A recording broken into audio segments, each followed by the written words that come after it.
Dapat tama sa isip at sa salita. Dapat tama, lalong-lalo na sa gawa. Dapat tama.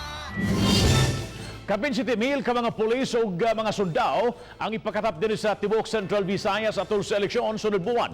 Apan pasalig sa kapulisan, bisan panini, dili gihapon na biyaan ang unang trabahoon sa kapulisan. Si Nico Sirino sa report. Subling nagtigom karong adlaw ang kapulisan ug armed forces aron pagpangandam sa eleksyon. Sa kalihukan, lakip sa gituki ang risk and threat assessment sa rehiyon, pag-update sa political situation ug pagpakisayod sa pagpatuman sa checkpoint ug gun ban.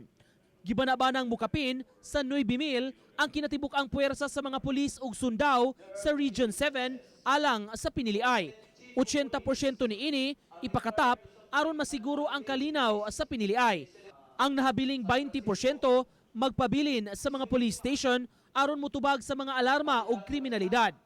Di mo menos duha nga sa upat ka mga personnel ang i-deploy sa matag voting center.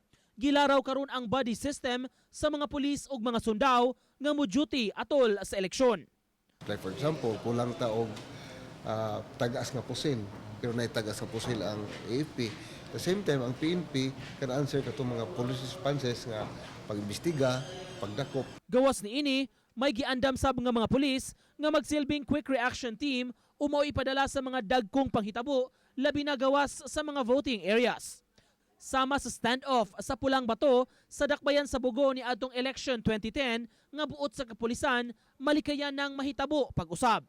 Tambag sa mga opisyales sa ingon adtong sitwasyon, mo desisyon gilayon og di na padak-on pa aron di mo grabe ang tensyon. In case nga na ay mga questions sa legal, they should be aware that by law they are presumed to be regularly performing their duties. Mean to say, they have to decide on the ground, decide decisively. Dili magpaabot og time nga mo escalate ang Nico Sireno, Balitang Bisdak.